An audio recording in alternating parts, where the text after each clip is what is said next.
Nous sommes le cercle des sages,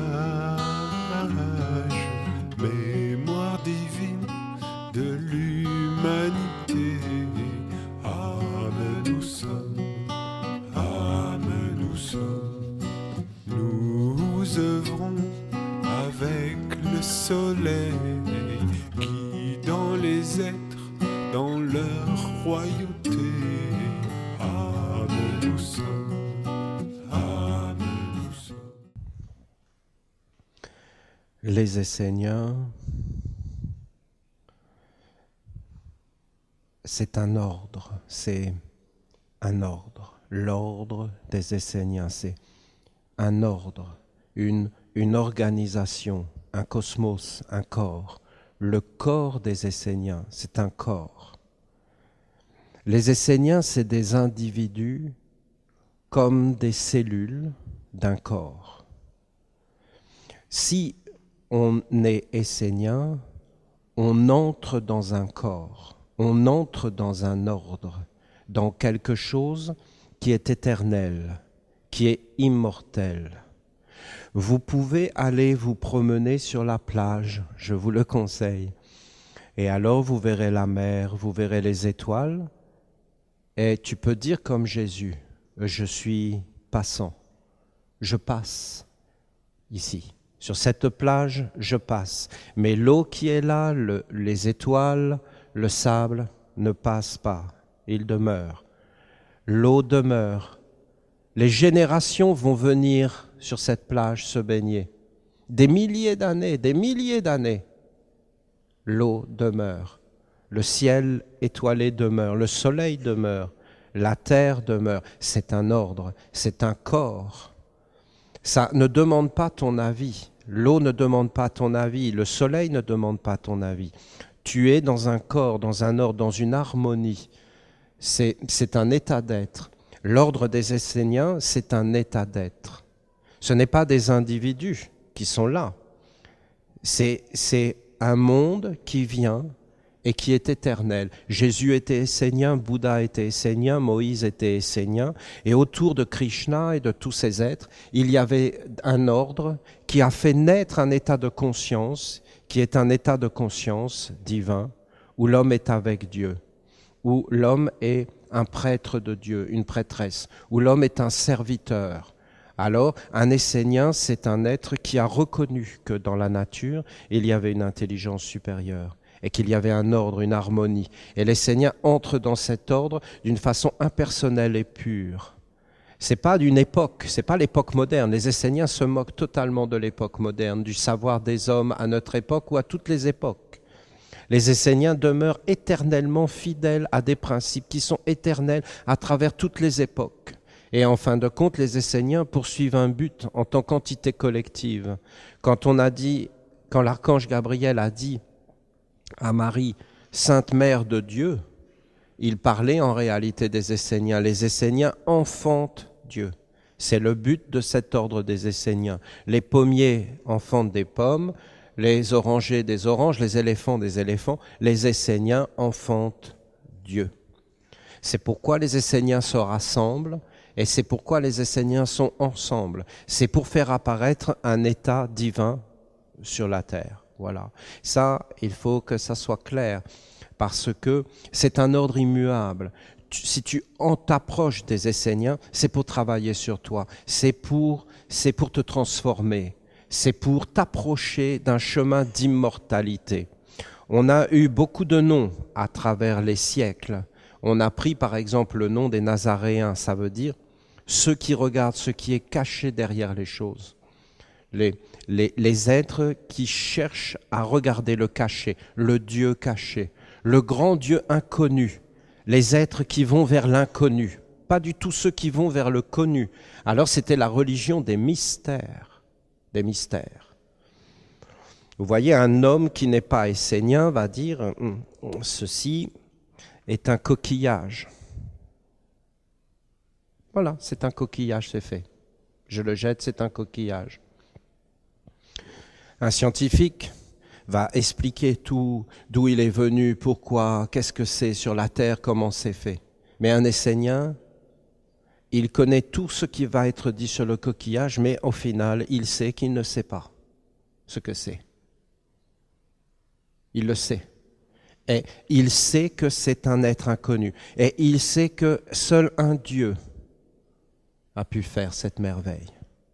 Une merveille, une splendeur. Et l'Essénien, il est ainsi. C'est un état d'être.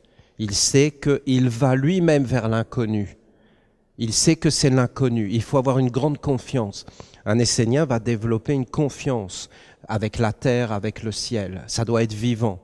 Il n'est pas, justement, c'est le paradoxe, c'est que l'Essénien va chercher à savoir ce qu'il y a derrière les mondes, et quand il va découvrir ce qu'il y a derrière les mondes, la magie, les influences, il va chercher à aller toujours plus grand et à vénérer l'inconnu. C'est pourquoi on a appelé les prêtres, les prêtresses, l'ordre des prêtres, la grande religion de la lumière, l'origine de toutes les religions et de tous les prêtres, parce qu'à l'origine, les êtres étaient des prêtres.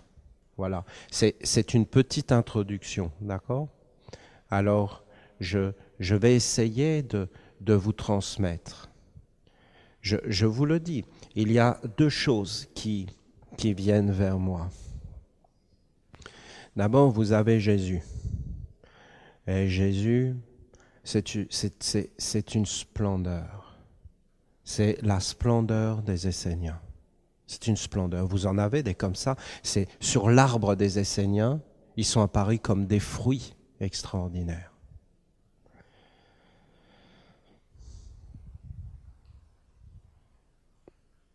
Et Jésus, c'était un être très de rigueur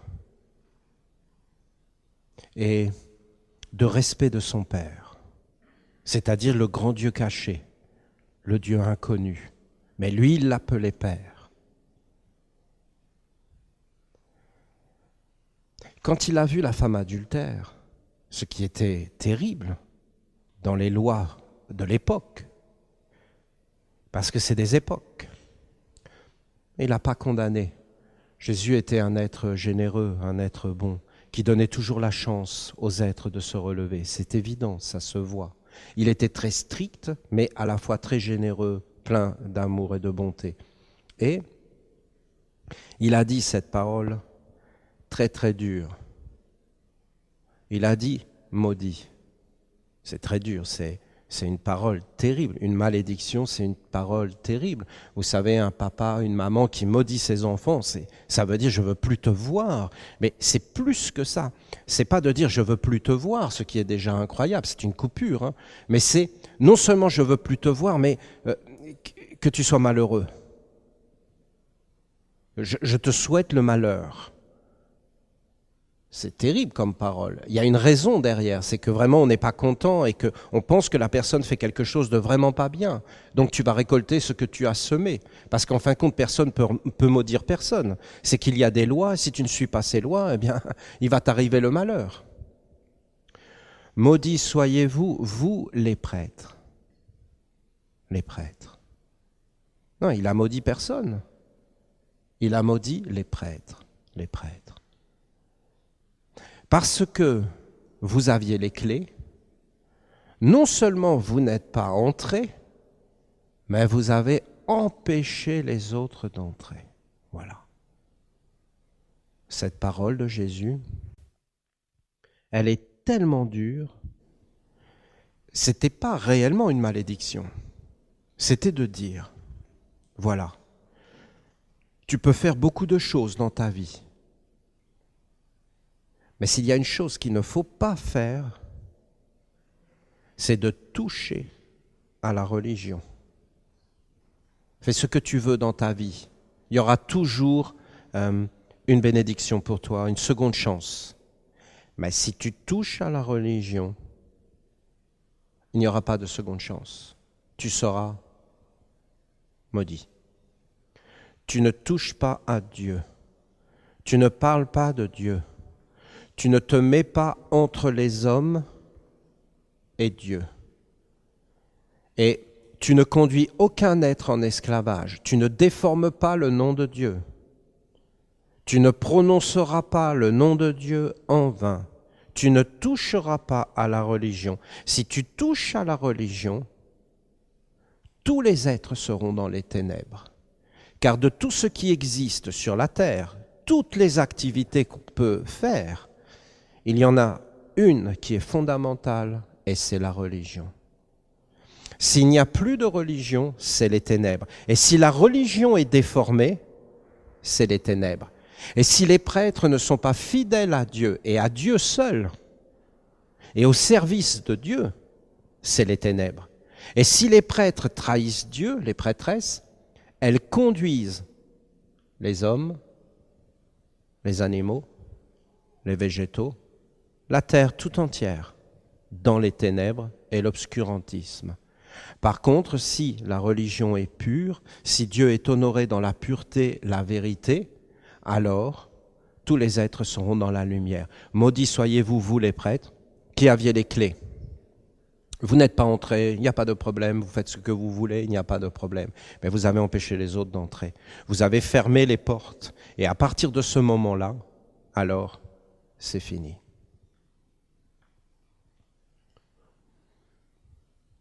Et c'est vraiment fini. Vous prenez un homme comme le commandant Cousteau, et vous regardez cet homme. Le commandant Cousteau, je pense que tout le monde connaît. Et cet homme, c'est, je ne sais pas comment le nommer, peut-être un naturaliste.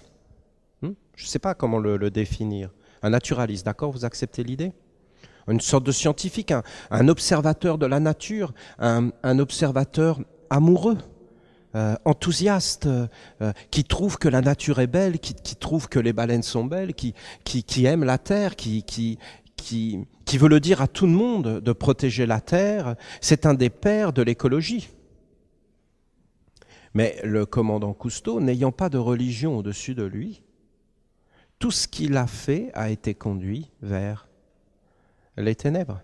Et en fin de compte, vous avez aujourd'hui des hommes qui parlent d'écologie, qui parlent de toutes ces choses. Après, ils ont voulu faire comme lui, ils ont été filmer les êtres, ils ont été comme une impudeur, un non-respect de l'intimité des animaux, un non-respect de la vie des animaux, de jamais laisser les animaux tranquilles, mais d'aller les observer sous toutes les coutures, d'aller les parquer, d'aller vouloir les protéger même à l'extrême, comme si nous, on avait des caméras sur nous pour nous protéger tout le temps et qu'on puisse pas avoir un instant d'intimité, un instant à nous.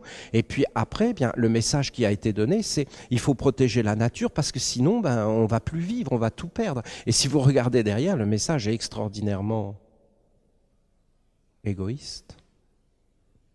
Vous ne trouvez pas ? Égoïste à l'extrême. Et si vous êtes un Essénien et que vous regardez, qu'est-ce qu'il y a derrière ces belles idées ? Un égoïsme extrême, extrême. On est à la fin de quelque chose où on touche vraiment la frontière de la laideur absolue. Je veux préserver la beauté, non pas parce que c'est beau, non pas parce que c'est vivant, non pas parce que c'est divin, c'est je veux la préserver parce que j'ai besoin de tout ça pour vivre moi dans ma petite vie.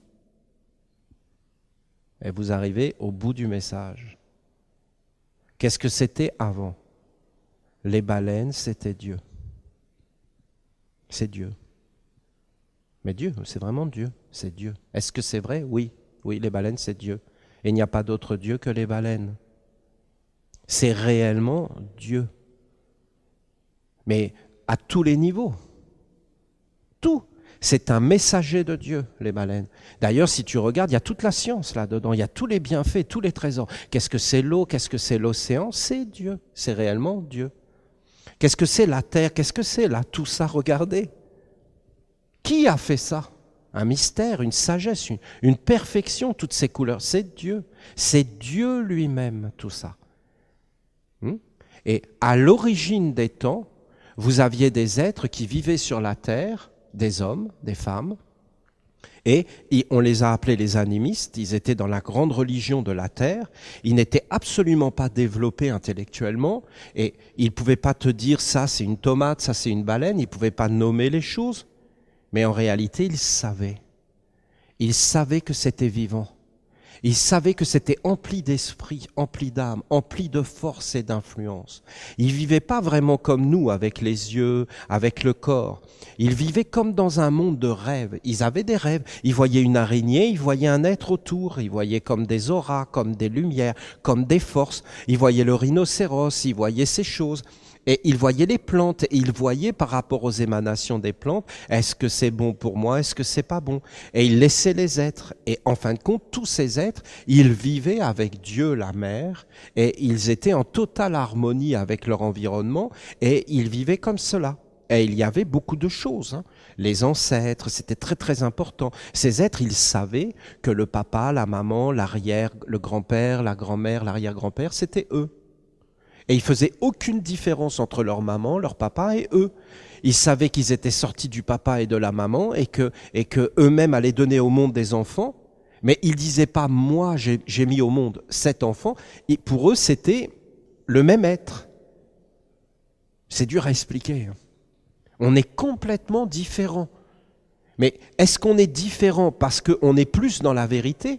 Non, on regarde les choses différemment. On a été éduqués différemment. On a été dans un monde totalement différent. Et alors, on ne voit plus les choses de la même façon.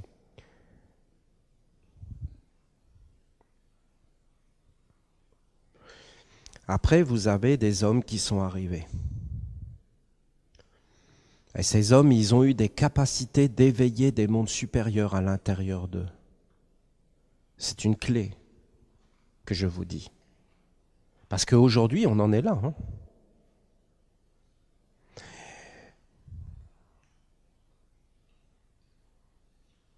Et ces hommes, ils ont rencontré des entités supérieures. Les Ayot Akadosh, c'est quoi? C'est des animaux sacrés. Les anges, tout ça, des animaux sacrés. Même dans les Écritures, qu'est-ce que vous avez? Vous avez les animaux qui entourent le trône, et ces animaux sont sacrés. Il y avait le bœuf, le lion, l'aigle et l'homme, et c'était le sphinx. Vous avez ça dans les évangiles, vous avez ça partout, dans tous les anciens mondes. Et vous aviez les animaux du ciel, c'est-à-dire les anges en réalité. Et les hommes ont eu ce savoir, ils sont rentrés en contact avec les anges. Et là, les anges, qu'est-ce qu'ils leur ont fait? Ils leur ont dit, il y a des mondes supérieurs, d'immortalité et un savoir beaucoup plus grand. Alors ces hommes, ils ont vu qu'il y avait le Dieu du ciel. Le Dieu du ciel. Et ils ont vu qu'il y avait des mystères de la médecine, de l'écriture, de la science, de beaucoup de choses. Alors ils ont commencé à apporter ça aux hommes. Ils leur ont dit, non, ne regarde pas le feu. Je te fais une représentation du feu. Comment expliquer ça? Ils leur ont dit, non, ne regarde pas l'arbre. Je te dessine un arbre. Et regarde l'arbre que j'ai dessiné. Pourquoi je regarderai l'arbre que tu as dessiné? L'arbre que tu as dessiné est mort. Mais comment tu peux dessiner un arbre? Mais c'est incroyable. C'est le pouvoir créateur de l'homme. Et en fin de compte, ils ont dit, l'arbre qui est dans la nature, c'est l'arbre de la mère, de la maman, de Dieu la mère. Mais l'arbre que je te dessine, c'est l'arbre de la vie, c'est l'arbre du savoir. À l'intérieur, il y a des forces et des êtres qu'il n'y a pas dans les arbres, parce que ce sont des êtres supérieurs qui ont mis ces forces dans l'arbre que je te dessine.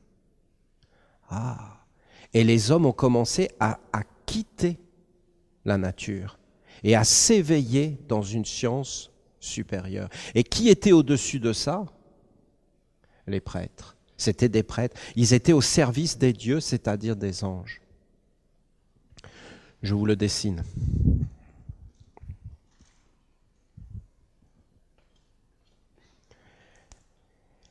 La mer, c'est-à-dire les mystères de Dieu, la terre, ce sont des mystères. Vous aviez les pierres, vous aviez les plantes, c'est encore ainsi, les animaux, et les hommes.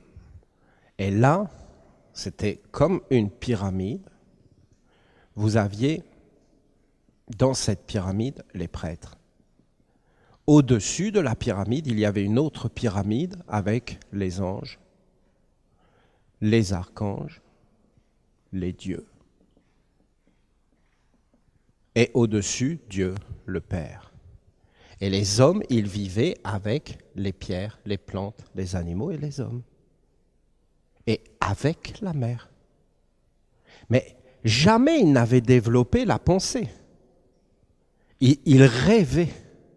Et ils n'étaient en contact avec rien. Par exemple, ça, s'ils avaient vu cet objet,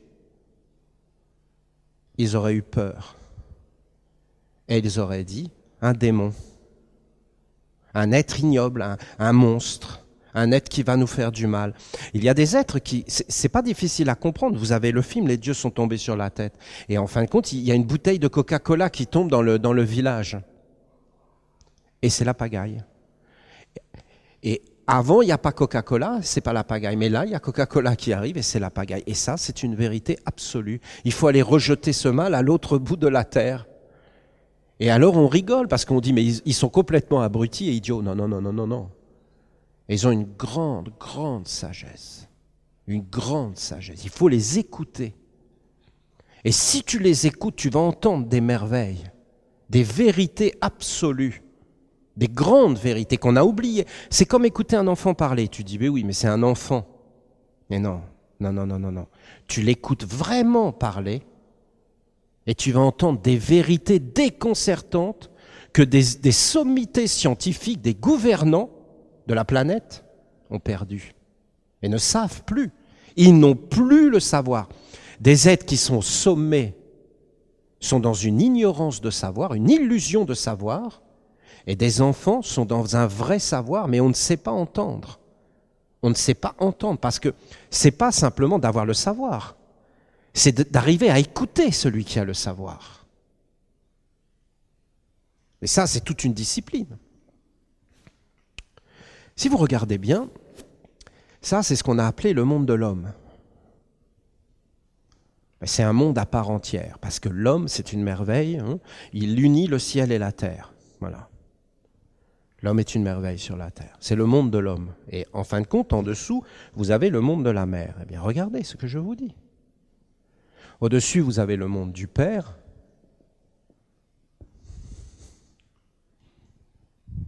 Et vous avez l'homme. Vous avez l'homme. Avec le soleil même. Eh bien,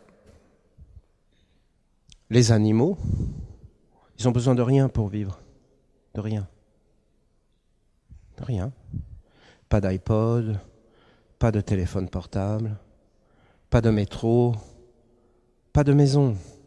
Où est-ce qu'ils ont tout, c'est la mer qui prend soin d'eux. Les plantes, pareil, et les pierres, alors eux, c'est énorme. Hein.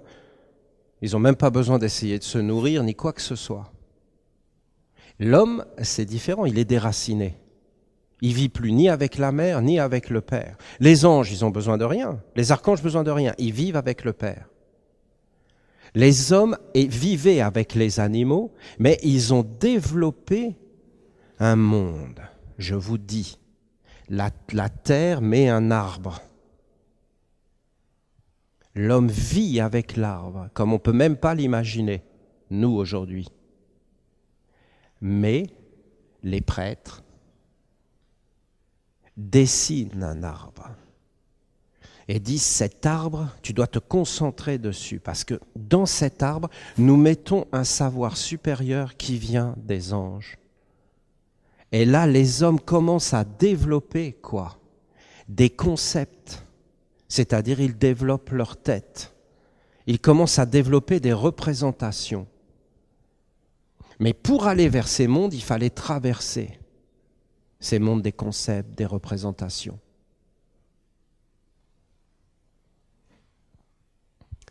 C'est difficile à expliquer. Tu vois, quand Moïse monte sur le Sinaï, il rencontre Dieu. Et il lui dit, quel est ton nom? Il lui dit Enoch. Dieu, c'est Enoch. Mais ça, on ne peut pas concevoir. Qu'est-ce que veut dire Enoch en hébreu? Ça veut dire je suis celui qui est la lumière. Je suis l'Éternel, la lumière. Je suis ce qui est la vérité, Mahat. Le feu, là, au milieu de nous, là, la flamme, elle est Dieu. Le feu, là, c'est Dieu, lui, elle-même. C'est lui, elle-même. C'est Dieu, lui, elle. Pour de vrai, c'est Dieu, lui, elle. Là, au milieu de nous. Qu'est-ce qui nous empêche de le voir? Pourquoi on n'est pas dedans? C'est nos concepts. Des concepts morts, on a été envoûtés. On ne voit plus la vérité. On est dans un mensonge qui nous enlève la lumière. Si je vois Dieu, je suis instantanément dans la lumière, parole de Jésus. Si tu as le cœur pur, un animiste, un enfant, alors tu verras Dieu. Où? Mais partout. Il est la vérité. Partout, tu le vois. Mais si ton œil est dans la lumière, tout ton corps sera illuminé. D'accord? Alors les êtres étaient purs, là. Mais dès qu'ils sont sortis de la mer, ils sont rentrés sous la domination des prêtres. Et les prêtres, qu'est-ce que c'était? C'était les gardiens qui devaient faire passer les mondes. Ici, c'est comme une échelle, l'échelle de Jacob. Ils devaient faire passer les hommes, les éduquer, pour sortir de la forêt et aller vers les mondes supérieurs et s'individualiser et en fin de compte devenir des êtres organisés qui faisaient vivre Dieu sur la terre. Et qu'est-ce que c'était Dieu? Eh bien, les anges disaient, Dieu c'est la paix, Dieu c'est l'harmonie, Dieu c'est la justice, mais pas les mots qu'on prononce nous. Alors les prêtres se sont organisés. C'est comme ça que vous avez eu les premiers gouvernements qui sont apparus. Et après, vous avez eu les premiers chefs d'État, c'est-à-dire des pharaons, des dieux sur la terre. Et ces chefs d'État étaient réellement Dieu sur la terre. Et vous aviez autour les prêtres. Et ces êtres organisaient les mondes en accord avec des anges. Et puis, il y a des mondes qui sont sortis, des mondes souterrains, des tentateurs, des êtres qui voulaient exister. Et ils ont dit aux hommes, mais non, tu peux avoir le pouvoir. Toi, crée-moi un concept. Et moi, je vais vivre dans ce monde. C'est comme tu crois en l'amitié, tu crois en la fidélité, tu crois dans la paix, tu crois dans des valeurs, mais il y a un monde qui te dit, regarde, si tu trahis ton ami en lui prenant ce qu'il a, c'est pas grave, t'inquiète pas, ça va passer. Et dès que tu fais ça, ce monde, il vient en toi et il s'empare de toi. Et après, tu vas le justifier. Tu vas dire, oui, mais bon, voilà. Oui, bon, il y a l'amitié, mais il y a le pouvoir de trahir l'amitié. Il y a la paix, mais il y a le pouvoir de la guerre, de la destruction, d'écraser ses ennemis. Et les êtres ont trahi les anges et les mondes supérieurs. Et ils ont appelé à l'intérieur d'eux des concepts et des ombres. Et après, les hommes, ils ont multiplié ces concepts, non pas pour servir les dieux, mais pour s'affranchir, pour devenir autonomes et avoir le pouvoir, eux. Et vous avez des gouvernants qui sont arrivés, qui ont eu le pouvoir de Dieu sur la terre. Ils n'ont plus donné, alors ils ont fermé les portes. Voilà, ils ont fermé la porte des anges. Et ils ont placé l'homme ténébreux, l'homme empli de concepts, les idoles.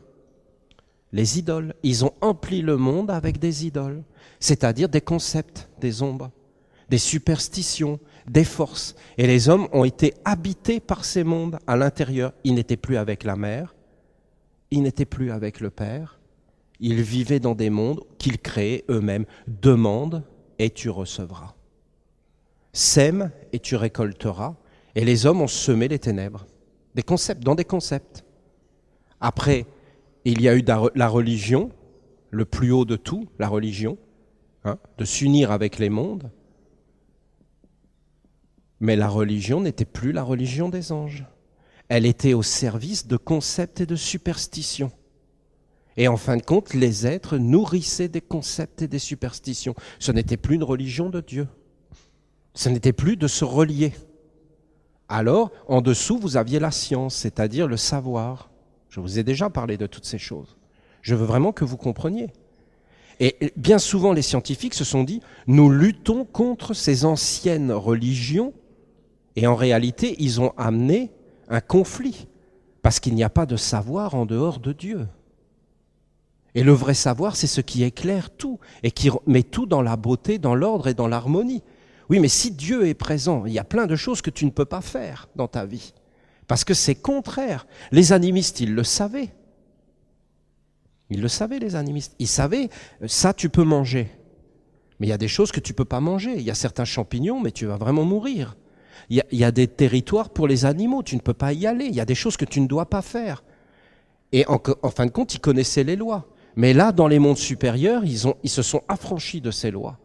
Et en fin de compte, pour être libres. Et après, qu'est-ce qu'ils ont fait ? Ils n'ont plus rien respecté. Ils ont asservi les animaux, les plantes, et la terre tout entière. Et ils ont mis tous ces mondes-là dans les ténèbres. La science, c'est-à-dire le savoir, la politique, de gouverner les autres, d'apporter le savoir, de savoir comment on doit marcher, comment on doit vivre, qu'est-ce qu'on doit faire sur la terre. La justice d'être droit, d'être noble, d'avoir des valeurs morales. Mais oui, mais on se sert des valeurs morales pour se justifier. Mais ce n'est pas la justice. L'économie, c'est très important dans la vie, de savoir ce qu'on doit faire, d'amener la richesse, d'amener la prospérité, de libérer les êtres, de conduire toutes les forces vers la floraison, vers la beauté, vers le sublime et le parfait. Ça, c'est l'économie. Regardez l'économie dans la nature. Les animistes savaient ces choses. Et pas la destruction de toutes les ressources, le pillage, le gaspillage incroyable de la vie. Et la vie quotidienne. Voilà. Alors, c'était ça. Les pierres, les plantes, les animaux, les hommes, les prêtres. Les prêtres, ouvrez-la la porte ou pas. La porte de la religion est fermée, tous les êtres sont dans les ténèbres. Cousteau arrive, c'est un homme bon. C'est un homme bon. Il est comme un ancien homme. Il croit encore à la nature, il s'émerveille. Mais comme les prêtres ont fermé la porte et que les baleines sont dans des concepts, il ne peut pas voir qu'en réalité c'est les dieux derrière. Il ne peut pas voir les enseignements et les dieux. Il ne peut pas entrer dans le monde des dieux parce que les prêtres ont fermé la porte. La religion a fermé la porte. Il peut faire tout ce qu'il veut. Il ne peut pas y arriver. Et donc, à partir de ce moment-là, il est perdu. Et quand vous regardez son œuvre, entièrement donnée à des forces ténébreuses. Après, vous avez d'autres hommes qui apparaissent et qui disent « il faut sauver les baleines ». Greenpeace et tout ça. Alors tous les êtres arrivent pour donner, mais non, ils ne voient toujours pas que c'est les dieux. La religion ferme les portes. Alors tout ça est détourné. Alors qu'est-ce qu'ils font ? Alors il y en a d'autres qui disent, il y en a marre, on va se révolter et on va les attaquer. Et on va défendre des baleines par la force. Et voilà, ils sont attrapés par les forces de la destruction. Et jamais l'ordre, l'harmonie, la perfection, la place pour tous les êtres. La place pour ceux qui aiment Dieu, la place pour la science, pour la justice, pour l'économie, pour la vie quotidienne. Après, vous avez des êtres qui arrivent dans ces mondes, des hommes, et alors ils veulent servir, aider les autres. Mais ils sont envahis par ces mondes et la religion ne les protège pas, les prêtres ne les protègent pas. Vous pouvez prendre tous les exemples que vous voulez, dans tous les domaines. S'il n'y a pas la religion, c'est fini.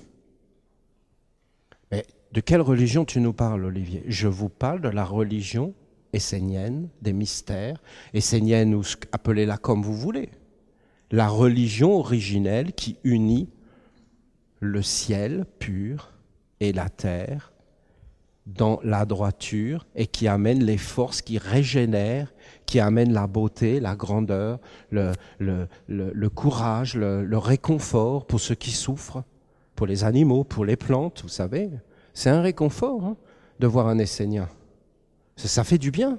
Ils se disent, voilà, des paroles comme ça, des choses, ça y est, c'est de nouveau là. On revient, on sort d'une folie de concept de Dieu. Parce que qu'est-ce qu'ils ont fait les hommes? Ils ont pris les idoles pour asservir. Et après, les autres se sont rebellés. Ils ont dit, mais non, mais tout ça, c'est faux. Et ils ont tout rejeté. Et qu'est-ce qu'il y a? Des ténèbres encore plus profondes. C'est pas de rejeter, c'est d'aller vers le savoir qui guérit, qui éclaire les mondes. Prenez n'importe qui. Tous les hommes seront perdus s'il n'y a pas un lien avec la religion. Alors après, les hommes se convertissent. Mais c'est une religion d'idole, une religion morte, où on vénère des êtres qu'on ne connaît même plus. Et il n'y a pas l'intelligence. Est-ce que vous pouvez séparer la religion de la science?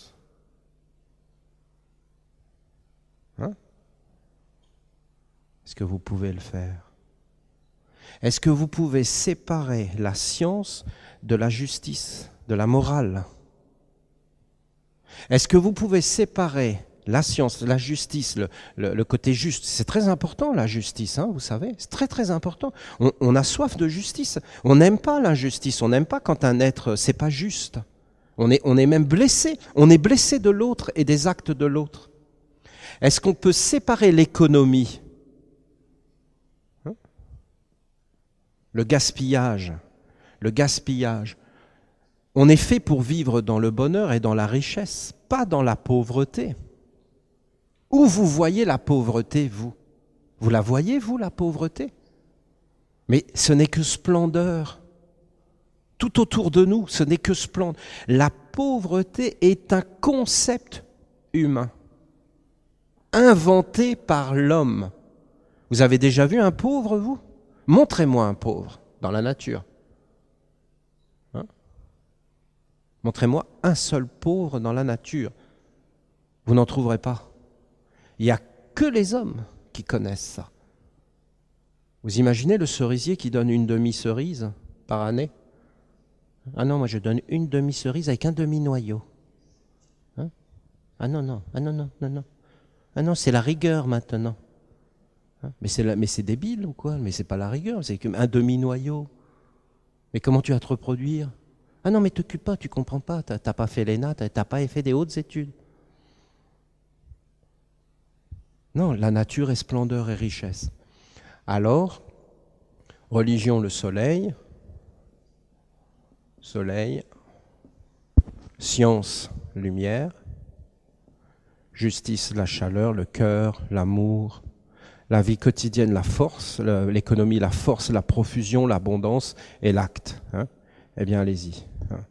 Séparez le feu de la lumière. Faites-le, je voudrais bien voir comment vous faites. Vous voulez de la lumière sans avoir le feu? On ne peut pas séparer. Séparez l'État, c'est-à-dire le gouvernement, de la religion. Faites-le. Comment vous faites? C'est-à-dire que les êtres y voient sans lumière. Non, mais ça n'a rien à voir, Olivier. Mais si, quand les aveugles conduiront les aveugles, ils combleront tous dans un trou. Tu veux nous dire quoi? Qu'on doit entrer dans une dictature religieuse? Non. Vous dites dictature religieuse parce que vous parlez de fausse religion. C'est ça le concept de l'usurpateur. Le concept de l'usurpateur, c'est que vous avez un monde, ici,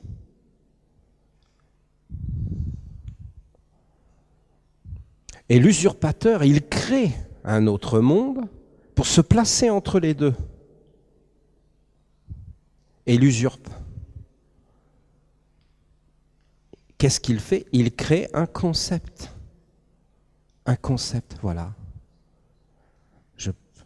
Je pense que je vous ai révélé des secrets de la vie. Parce que dans la vie, c'est comme ça. C'est comme ça. C'est-à-dire que tu vois une chose, mais il y a un être qui s'est placé entre toi et ce que tu vois. Et cet être Il a créé un concept. Et toi, tu ne vois pas l'être, tu vois le concept. Réfléchissez sur ce que je vous dis, méditez. Qu'est-ce qu'on va te dire? C'est symbolique, c'est un symbole, c'est une écriture. C'est pas la vérité. Ben, c'est quoi? C'est un mensonge. C'est un mensonge. C'est un symbole. Ce n'est pas vraiment notre dirigeant, ce n'est pas vraiment notre gouvernement. Rien n'est vraiment vrai, rien n'a vraiment d'importance. Ce n'est pas vraiment la guerre en Afghanistan. On ne tue pas vraiment des gens en achetant du pain qui est taxé. Et dans cette taxe, il y a le budget pour payer des bombes qui vont tuer des gens. Quand je mange du pain, je tue des gens. Mais non, c'est un concept. Ce n'est pas vraiment vrai. Sinon, je le refuse. Mais là, je vais l'accepter. Je vais accepter, on va me faire accepter des choses qui ne sont pas acceptables par une éducation, par une philosophie, par un monde, et on va me couper de ce qui est. Qu'est-ce qui est? Le feu, là, c'est Dieu. Les arbres, c'est Dieu. La mer, c'est Dieu. Et les religions qui ont dit que c'était des abstractions, ils ont empli le monde avec des idoles. Après, comme c'était que de la superstition, les hommes se sont dit il faut lutter contre les religions car elles sont mauvaises. Alors ils ont inventé la science.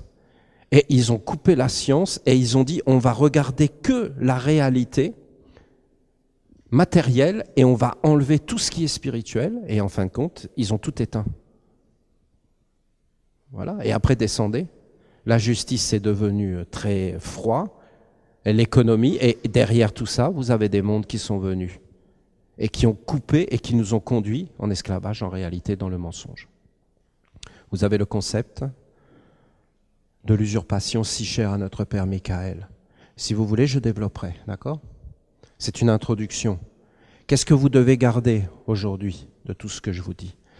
Si nous n'avons pas un ciel vivant au-dessus de nos têtes, si nous n'avons pas une terre vivante sous vos pieds, si vous n'êtes pas vivant à l'intérieur de vous, vous vous ferez attraper dans ce monde, c'est certain. Même si vous êtes un être exceptionnel comme Cousteau ou d'autres, Einstein, c'est incroyable Einstein. Einstein, il pouvait aller vers la lumière? Non, il ne pouvait pas. Pourquoi? La religion. Les prêtres l'ont empêché. Qu'est-ce que vous aviez comme livre sur la table de chevet de Einstein? La doctrine secrète de Blavatsky. Einstein, il dévorait Blavatsky. Il lisait Blavatsky, la doctrine secrète. Et les livres de Peter Dönhoff. Voilà, c'était les livres de chevet d'Einstein. Pourquoi Einstein lisait ces sciences ésotériques? Parce qu'en réalité, la religion avait fermé les portes. Et donc, il ne pouvait plus trouver l'origine de la science. Si vous étudiez Einstein, vous verrez qu'il a dit des choses sur les mystères, sur l'ordre, sur les mathématiques qui sont divins. Et il parlait de Dieu. Quand vous regardez l'œuvre d'Einstein, tout a été donné au monde de l'homme. Et en fin de compte, il a appauvri l'humanité. Il a participé au nucléaire, à la bombe atomique, à toutes ces choses. Et tout son savoir a été donné à des intelligences qui se servent de ça pour asseoir une domination d'entités que nous ne connaissons pas et de dieux que nous ne connaissons pas, mais qui ne sont pas forcément des dieux de la lumière et de ces choses, mais qui veulent vivre dans le monde de la mort. Et qui ne parle plus d'éternité, d'immortalité, de monde sacré, d'âme vivante, des animaux et de toutes ces choses. Parce que c'est évident, vous comprenez. Est-ce que les femmes ont une âme? Non, c'est évident. Si les femmes ont une âme, on est mal. D'accord? Si les femmes ont une âme, on ne peut pas faire ce qu'on veut. Est-ce que les femmes ont une âme? Oui, mais est-ce qu'on va jusque-là? Est-ce qu'on va jusque-là? Est-ce que les animaux ont une âme? Si les animaux ont une âme, on ne peut pas faire ce que l'on veut. Si les animaux n'ont pas d'âme, on fait ce qu'on veut.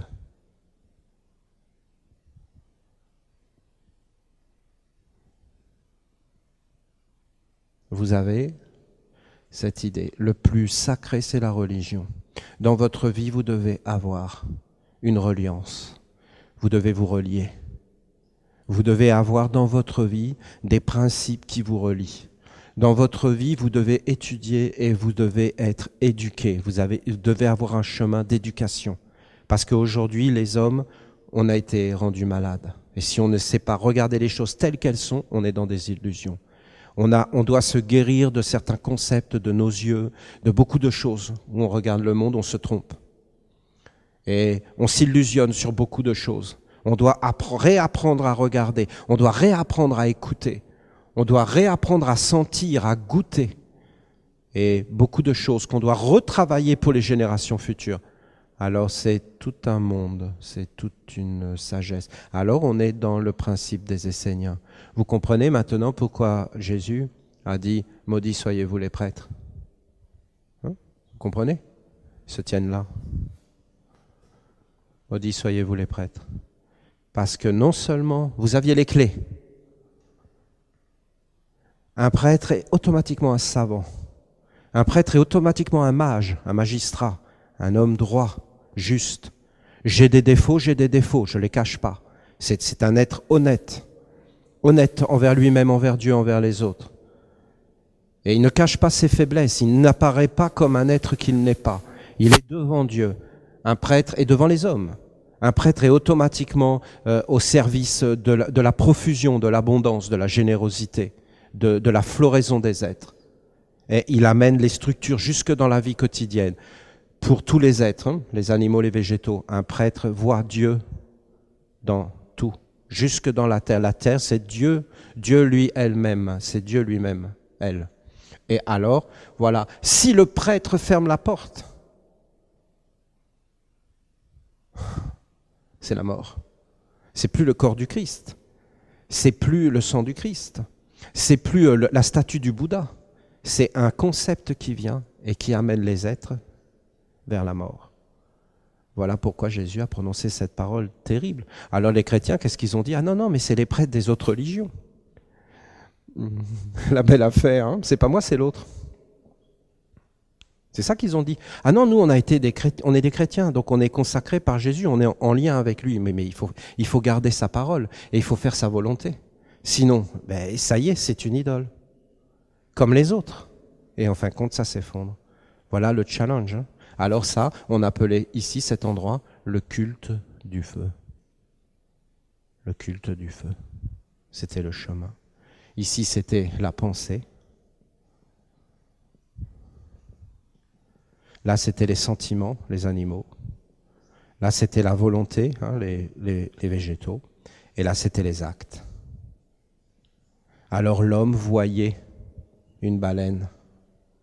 Il voyait une baleine. Il pensait avec les anges que derrière il y avait des lois et un Dieu. Et le prêtre faisait apparaître le Dieu dans la baleine. Avec la science, vous savez que la baleine avait inventé la radio. Hein, et tout ce savoir, vous savez que les baleines savaient descendre dans la profondeur exacte de l'océan, où il y avait des courants marins, et là elles chantent pour mettre leur voix de l'autre côté de la planète, à des milliers de kilomètres. Ils se parlaient avec des téléphones intégrés. Et une baleine était capable de parler avec une autre baleine à l'autre bout de la planète. Mais comment elle fait ? Elle descend à la profondeur exacte où le courant permet de porter sa voix. Vous vous rendez compte ? C'est incroyable, non ? C'est complètement émerveillant. On veut vivre dans un monde empli de Dieu, de divinité, de respect. On ne peut pas faire ce que l'on veut, mais où c'est l'abondance, l'amour, la grandeur, où tout a un sens plus grand. Voilà l'engagement pour les générations futures. L'ordre des Esséniens, c'est quelque chose sur la terre, je vous le dis. J'aimerais un jour que ça apparaisse et que les hommes enfin s'éveillent, qu'on en a réellement besoin d'une telle vision. La vision des anciens, c'est pas nouveau ce que je vous dis, ça a été connu. Vous avez des pyramides dans tous les pays, mais c'était les lieux du feu. Pyramide, ça veut dire feu. Et ils savaient que c'était la vision de l'homme, l'essence de l'homme, et que c'était l'homme qui était le gardien du jardin, et qui était le prêtre, et qui amenait, en fin de compte, la lumière ou les ténèbres sur la terre. Voilà, pour tout il le faisait. Pour tout tu éveillais la divinité du feu, pour tout tu éveillais toutes les forces, les relations, la justice et toutes ces forces à l'intérieur. Écoutez, c'est une introduction à la grande religion des Esséniens, puisque moi qui suis devant vous, je suis un prêtre. Je suis un prêtre de Dieu, je suis un serviteur de Dieu. et de sa religion. Donc vous vous rendez compte, la parole? Maudits soyez-vous, vous les prêtres. Je dois faire attention à tout ce que je fais. Je n'ai pas à intervenir. Dieu est Dieu. Et tous les êtres sont avec lui. Et seule sa volonté doit être faite. Et c'est très facile de se mettre entre lui pour avoir le pouvoir, pour dire ce que moi, mes intérêts en tant qu'homme, mais qui je suis, mais rien du tout. Je ne suis qu'un passant. Je ne suis qu'un passant dans cette tradition. Je peux la rendre belle ou l'affaiblir en fonction de mes choix. Un prêtre, un pasteur, c'est un être qui est au service. Un pasteur, c'est un guide pour les autres. Et un prêtre, c'est un être qui va savoir allumer le feu comme ça a été fait. Ah, c'était beau les vestales, hein? Oui, mais c'est pas du tout symbolique. Ah, on a fait des symboles, on a créé des images. Non, non, non, non, non, non.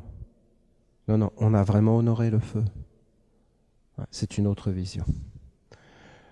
Je vous remercie et je vous souhaite une belle soirée. Et demain, nous allons allumer le feu et appeler l'archange et travailler. Je ne sais pas si ça sera possible, peut-être, de faire un feu sur la plage et de danser. Ce serait beau. Hein? Ah oui, oui, oui. Hein?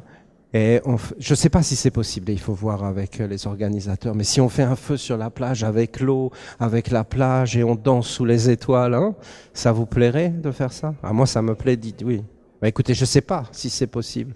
Ou alors il faut qu'on amène des fausses guitares avec des cheveux longs, mais je pense que pour certains, c'est là.